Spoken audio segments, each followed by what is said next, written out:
Okay, so the background noise is a fan, just so you know. I just woke up and, well, about an hour ago. And I went downstairs and I had posted a video last night and I really thought I had it set on private because I wasn't going to air it. And I go downstairs, I turn on the computer and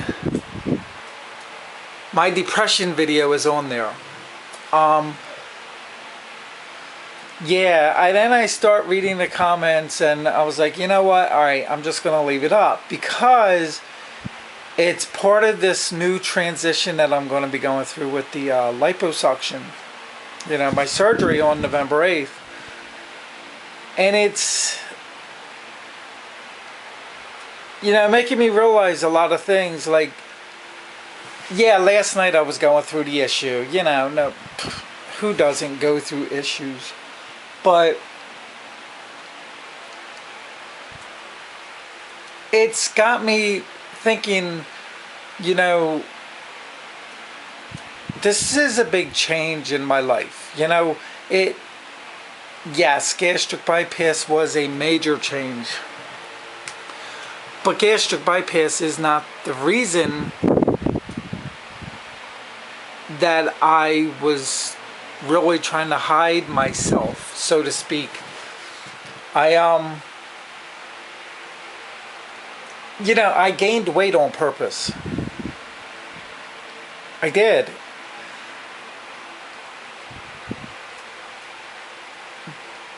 Being abnormal, so to speak, having extra breast tissue, so my chest stood out more than it should. And people making fun of me when I was so young, I was so naive to realize that, I really wasn't that abnormal. I truly wasn't. Because as I got older, I met a lot of guys, who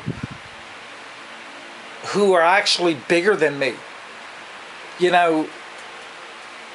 As far as their chest area goes. It's like, whoa. Like, so when you look at me, you really think there's nothing wrong because I look normal, to a degree. But it is there and it is noticeable. And it has always been there since I was 12 years old. And I have wanted it gone since I was 12. And because I was picked on at an early age, I became so self-conscious over it. The only way that I could hide it was to wear bulky clothes. I wore a vest all the time. I would never wear a t-shirt because I didn't want people to see it and make fun of me no more. I had a family member be very hateful and throw it in my face a few times. Used to say, yeah, you got tits. Like, that's like the last thing a kid wants to hear. Today we know it's called bullying, okay? And it really does hurt people. Little things mean a lot. It's the truth. And I have literally suffered with this all my life, technically, all my life. And now it's to the point where I'm able to have it done. One way or the other, I'm having it done. For the first time in my life, it's going to be over. And when I went to go see the surgeon, he specified that there may still be signs left. Like he's going to do his best to reshape and reconstruct the pectoral area. And I said to him, I don't want you to reconstruct it. I want you to remove it. I want to be flat. Bottom line. So you do what you got to do, but this is what I want. I mean, I've dealt with this all my life, and I have wanted to be flat-chested ever since. I don't want pecs. If I wanted pecs, I could exercise and get pecs. I'm lazy. I'm not going to exercise for the rest of my life just to have pecs to make myself look normal, because that's what most men do who have this issue. I'm not one of those men. I'm not one to exercise on a daily basis to reconstruct or retransform my body to something that I want it to be. No, I want to be able to wake up every morning and know that, okay, this is who I am, and I feel comfortable, and move on with my day. I don't want to have to wake up and say, oh, I got to do chest pumps, you know, because if I don't, this is going to show. That's not what it's going to happen. So I'm learning something new again, because as of last night I couldn't understand why it was bothering me so much. You know, worrying about, not worrying about surgery, but like I was sitting there and I'm thinking, is it going to hurt? You know, how's it going to feel? You know, how long is it going to last? Everything just went through my mind. And I just started analyzing and adding to it. And, you know, it really, really set me back a little bit. But everybody has bills, everybody has debts, and I'm going to have them for the rest of my life, so why not contribute to it and make myself feel better in the process? Because I know for a fact it's going to make me feel better. It's what I dreamt of since I was 12 years old. So when people talk about bullying, I know what it's like. I've been there more than once. I believe that's the first step that I went through in the bullying process, was being teased about my over-enlarged chest, so to speak. Of course, I was a chubby kid to begin with. That didn't help anything. So I became introverted and shy and stayed to myself because, you know, I couldn't draw.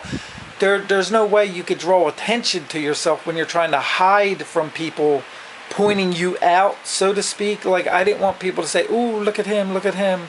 So it was crazy. As a young boy, going swimming in the community swimming pool.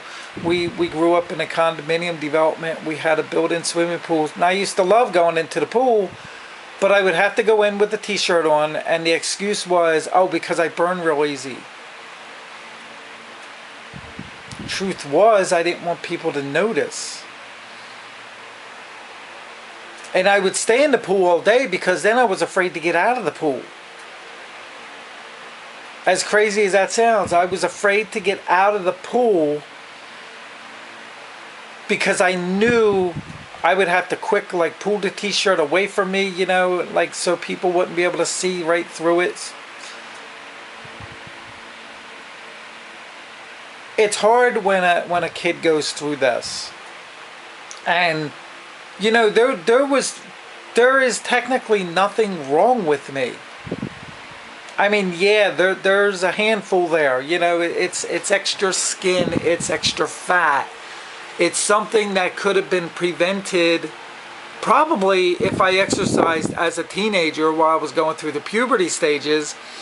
If somebody would have taken the time out and said, look, I see that there's an issue and this is how you can correct it now, or try to correct it now, or understand it back then, it wouldn't have been so bad. But no, I was teased about it. I was picked on. I remember the very first thing that was ever said to me. I will never forget it. We were in a department store, and my aunt said, if you get any bigger, we're going to have to buy you a bra. That's how it started. An adult said that to a child. Me.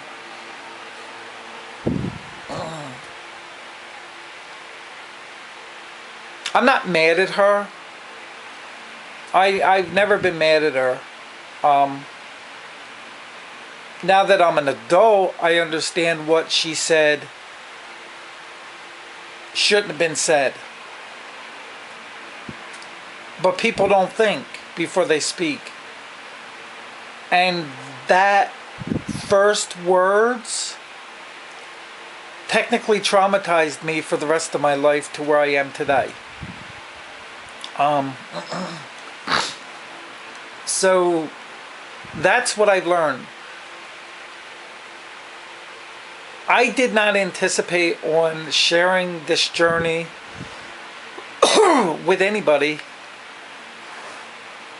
you know, because it's an embarrassing experience. But because of the realization of last night's video that went up anyway, that, you know, because I didn't want to air it, I wasn't going to air it. It's not the first one that's ever been made, but a lot of people have seen it and I can't hide from it now. So whether or not I take it down or not, it's still there and people know. So what the hell, I'm going to leave it. And I'm just going to contribute to it and add to it. I've never in my life discussed this issue with anybody. I've never talked about it. I've never disclosed it. And now that I know it's becoming a reality, it's slowly coming out. When I chose to have surgery, the first thing I did was put it on a blog page. It made it a little easier, you know, to share the experience, to put it out there, you know, that this is an issue. People look at me today and they're like, you look fine, you're really skinny, you don't need any reconstructive work done, you know, you got a flat chest already. I do not wear tight fitting spandex shirts, compression shirts for my stomach area. I do not wear them, and I've been asked this question about wearing spandex shirts, compressive shirts, to hide the flab, the extra skin. I don't have that much, really any extra skin, and I prove that by doing videos. The chest area is why I'm wearing the tight-fitted spandex shirts, the compressive shirts. That's why. What I have is flab, extra fat cells, and extra skin in my chest area from being obese, for making myself obese throughout the years. That's why I have it. I did it to myself.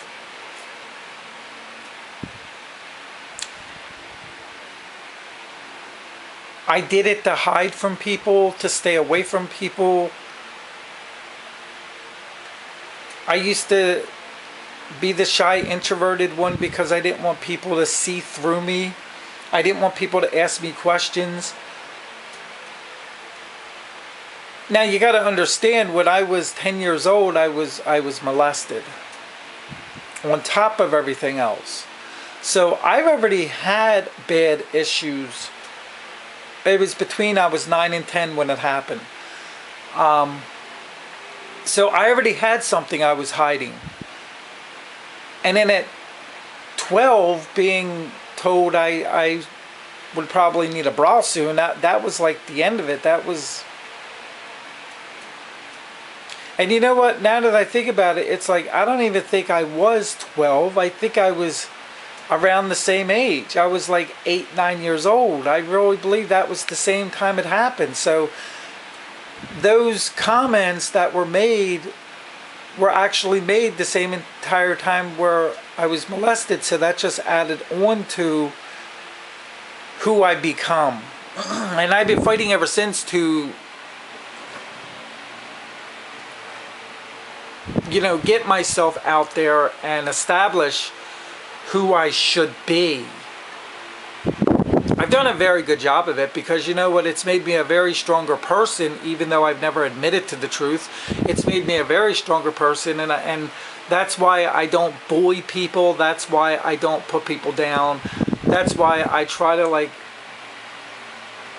pay attention to everything that's around me. I pay attention to detail because I know how much it hurts when you fail to follow detail. You know, everything's got to go in order. Everything's got to be perfect. And that's the way I've lived my life. I've lived my life in detail. Because if I missed one thing, if I dressed the wrong way, somebody would notice. And I couldn't have that happen. Bullying hurts, bottom line. I'm living proof. I'm 44 years old and I'm finally adjusting to life as an adult. And I'm only doing this video now because somebody's going to see it, understand it, relate to it, and learn by it.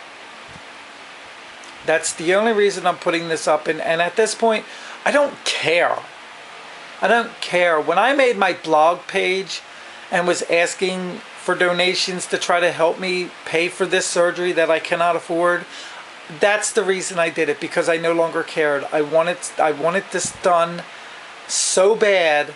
I finally realized I wanted it done so bad I was going to do anything to get it done.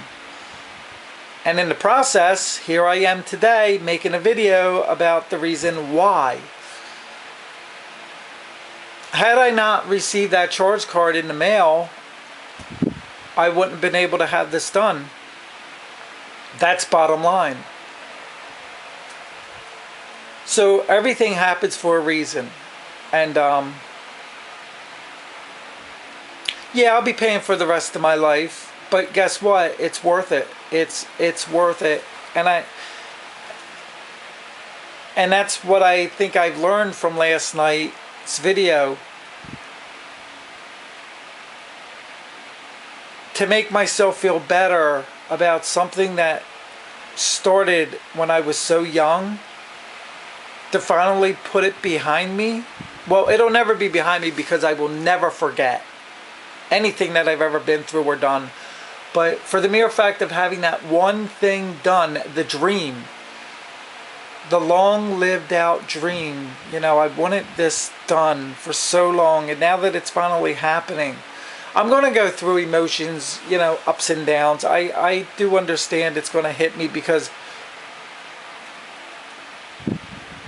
this is a part of me that I'm changing for the rest of my life for the better. And it can't be so easy where I overlook it, you know. So there's going to be some issues in between, but they're going to be good issues, and I'm going to get past it, and it's going to happen. So, you know, everybody who watched the video, who understands, who commented, thanks. You know, it means a lot. And that's it for now. All right, bye. Oh, people have asked, I did have a comment where somebody said, I saw your pictures of where you were topless, you didn't have a shirt on. They're like, you don't have anything wrong with you, you don't need surgery. I just want to point out one major aspect of those, my pictures that I took, the video that I took, because I do have video footage. When you stand straight up erect and you have your shoulders back, really stretched back, and you suck your stomach in, it kind of camouflages the truth. And my pictures reflect that. If you look at my pictures, you will see how I strengthened my back posture up and back to pull the chest area so it didn't look like there was anything wrong. Bottom line. Because when I sit normal, it's there and it's noticeable. And no, I'm not ready to share that as far as pictures go. And I may never share that because that's something that I've hidden all my life. So I wanted to point that out. So, you know, again, when people start to judge, you don't know the whole truth. And there's a Photoshop program called Adobe Photoshop, and it retouches pictures. I know how to do that, and I did it. So somebody had commented on, you know, there's a lot of people who comment, and that's fine. And then now I'm throwing it out there. The photo book that I did, I have topless pictures in it, and I used Adobe Photoshop to correct a lot of them. So it wasn't that noticeable, because I wanted to see what I would look like with a flat chest. There's nothing wrong with that.